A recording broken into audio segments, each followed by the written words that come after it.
Partido Socialista, camarada Vasco Cordeiro, sejam todos muito bem-vindos à Ilha de São Miguel. Cumpre-me fazer hoje a intervenção de abertura destas jornadas no lugar do nosso líder parlamentar, o João Castro, o qual se encontra, como é público, ausente das suas funções por motivos de saúde. Creio, pois, que falo em nome de todos nós quando expresso o desejo da sua recuperação para que possa rapidamente voltar a ocupar o seu lugar no nosso grupo parlamentar. Uma palavra prévia também para, face aos recentes e marcantes acontecimentos que envolveram o Hospital do Divino Espírito Santo em Ponta Delgada, reiterar em nome do grupo parlamentar do PS a nossa total solidariedade para com todos os doentes, os seus familiares, assim como todos os profissionais de saúde que viram a sua vida afetada com o terrível incêndio que provocou a evacuação e o encerramento da maior unidade hospitalar dos Açores. Uma palavra devida também de reconhecimento aos bombeiros, a todos os profissionais das Forças de Segurança Pública, às Forças Armadas e aos profissionais de proteção civil que enfrentaram este incêndio, bem como as suas consequências e, com a sua ação, atenuaram o impacto desta calamidade na nossa vida coletiva. Sem prejuízo do apuramento rigoroso sobre as circunstâncias em que ocorreu este incêndio, que necessariamente terá que ter lugar, o momento agora é de, no mais curto espaço de tempo possível, recuperar a normalidade de funcionamento do Hospital do Divino Espírito Santo. Esta é e deve ser a prioridade e o Partido Socialista, agora como no passado, está e estará do lado da solução para permitir que mais cedo do que tarde os açorianos voltem rapidamente a usufruir daquela unidade hospitalar que é verdadeiramente crítica para a nossa região. Senhoras e senhores deputados, iniciamos hoje estas jornadas parlamentares dedicadas às propostas de plano e orçamento da região autónoma dos Açores para o ano 2024. Cumprimento, por isso, todos os colegas, desejando que o trabalho que se realizará nos próximos 2 dias seja profícuo e contribua para a consolidação das soluções que entendemos serem as melhores para os Açores e para os açorianos. Nos próximos 2 dias, ouviremos parceiros sociais, visitaremos organizações, empresas e demais entidades. Queremos, porque sabemos que isso é importante, ouvir as pessoas, ouvir os seus anseios, as suas preocupações, as suas prioridades. É, aliás, isso mesmo que engrandece esta missão que, como representantes do povo e em seu nome, desempenhamos.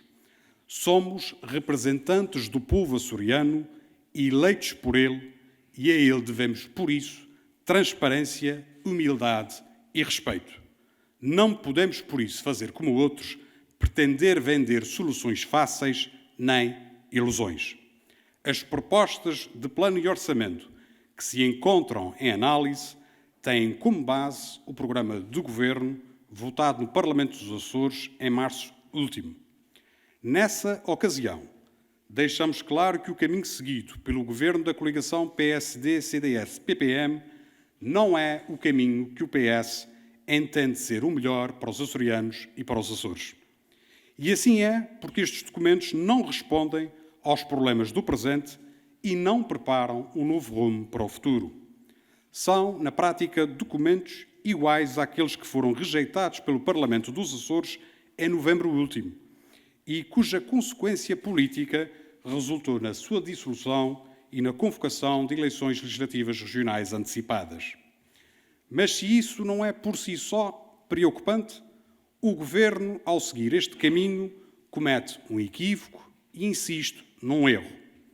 O equívoco é o de pretender fazer do Parlamento dos Açores um mero calcionário das políticas governativas, esquecendo uma vez mais que numa democracia parlamentar é o Governo que depende do Parlamento e não o Parlamento que depende do Governo.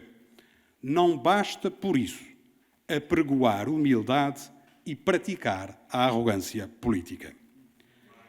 Quem, em março passado, anunciou que não negociaria estes documentos com o PS foi o Presidente do Governo. Quem preferiu negociar estes documentos à porta fechada com o Chega foi o Presidente do Governo.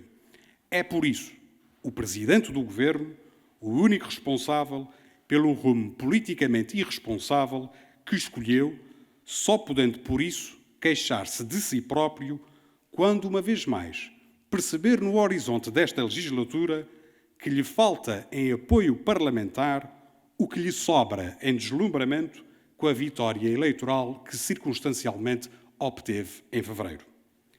Desfeito este equívoco, atente-se o erro. O Governo insiste na prática em apresentar um orçamento que é em tudo semelhante ao que já foi chumbado pelo Parlamento. Ora, é bom lembrar que a queda do Governo se deveu única e exclusivamente à incapacidade do PSD, do CDS e do PPM em alcançar os consensos necessários no Parlamento.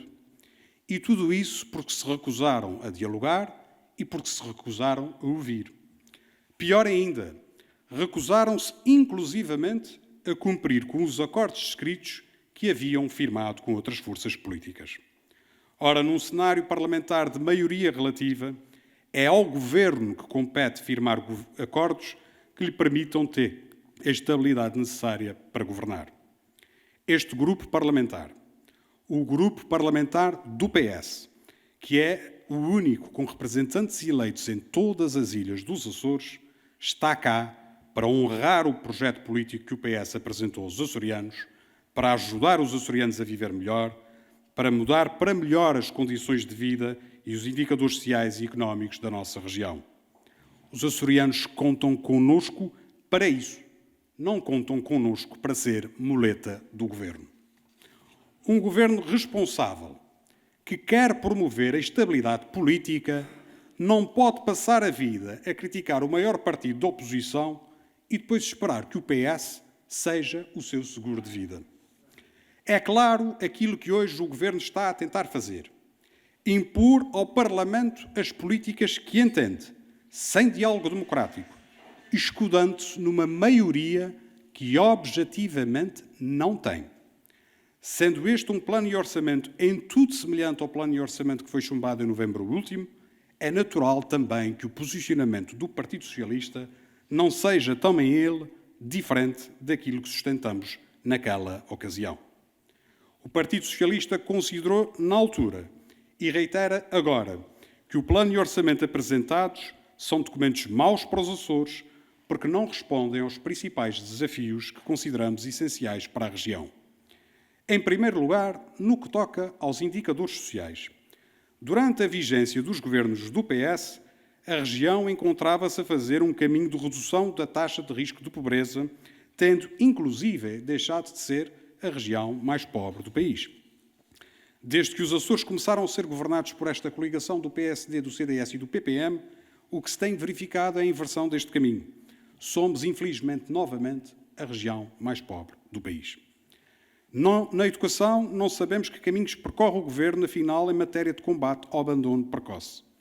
Depois de ter saneado o processo e de ter anunciado uma estratégia para a década, a verdade é que esta nunca passou de mera retórica e dela nunca mais se ouviu falar.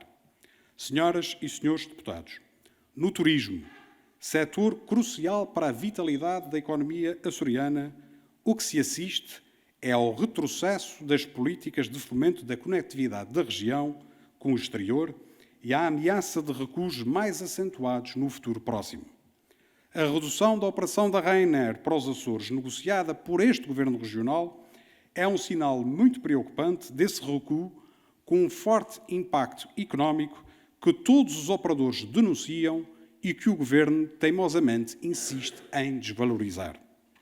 Nesta, como noutras áreas, a atuação deste Governo é quase sempre igual. Quando erra, dificilmente reconhece o erro. E quando reconhece o erro, geralmente nunca é para assumir qualquer responsabilidade. O processo de privatização da SATA é disso mesmo um exemplo. Depois de quase toda a gente ter dito o que parecia ser uma evidência, felizmente no passado dia 2 de maio, o Governo Regional dos Açores chegou à mesma conclusão.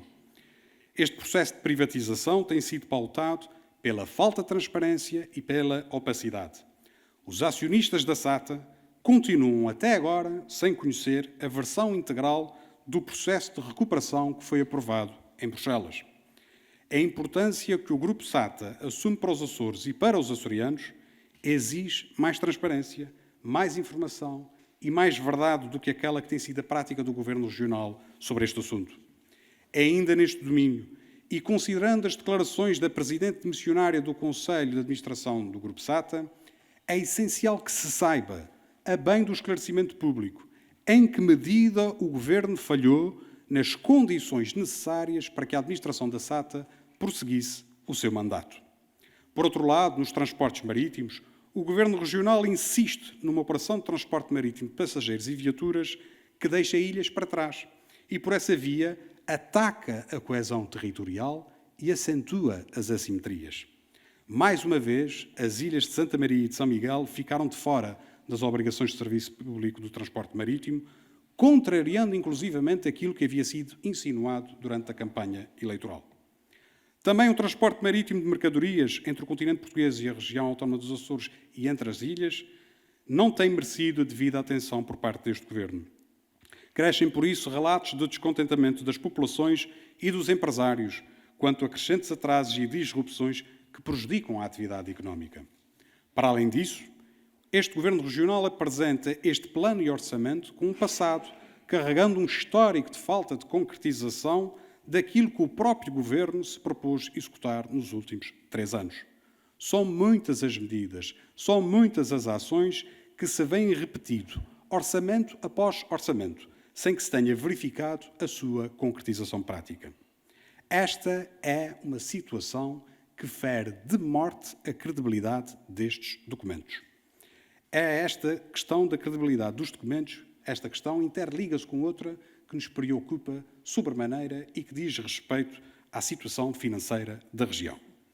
Contrariamente à tendência que se tem verificado no resto do país, de 2020 para 2023, a dívida pública regional aumentou 798 milhões de euros. Só o ano passado, o déficit foi de 146 milhões de euros.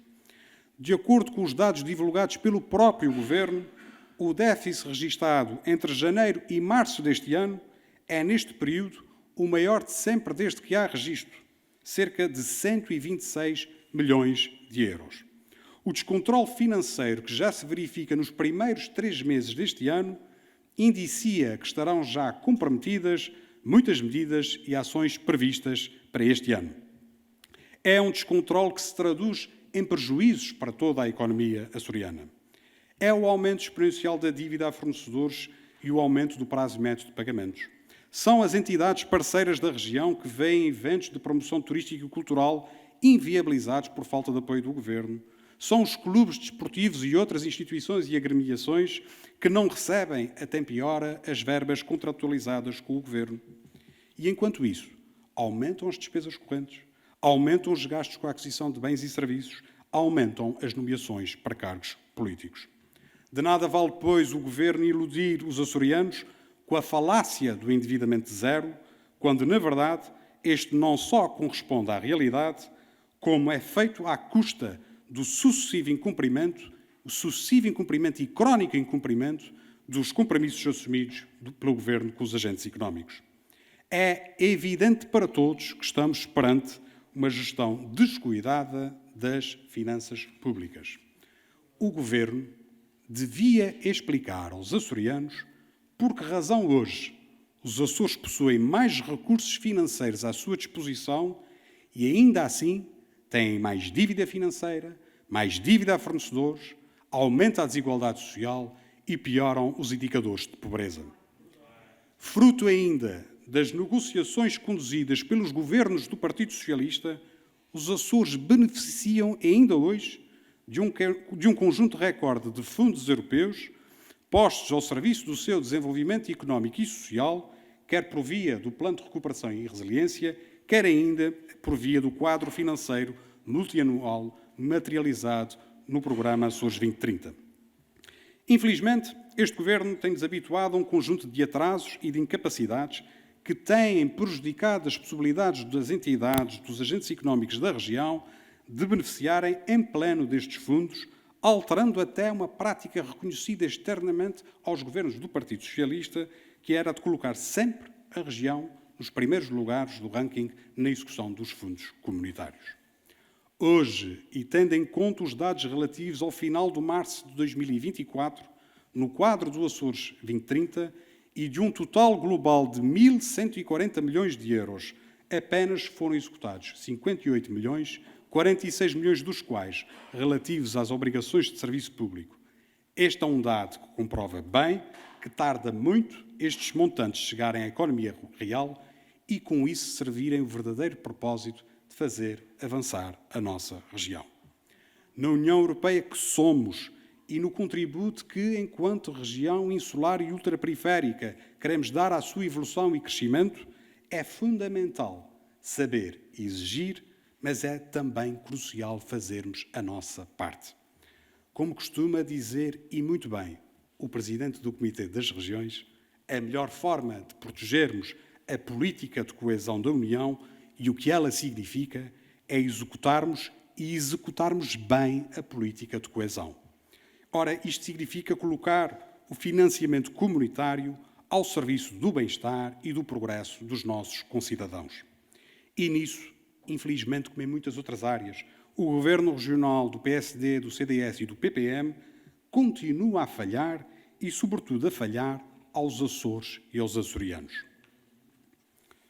Senhoras e senhores deputados, a capacidade de tomar decisões que consideramos serem as melhores para a nossa terra é, para o PS, um imperativo. Por tudo isso, o Partido Socialista apresentar-se-á no debate sobre o plano e orçamento da região autónoma dos Açores para 2024 com o sentido de responsabilidade de sempre, colocando o superior interesse da região e dos açorianos sempre acima de tudo e em primeiro lugar. Um bom trabalho a todos. Muito obrigado.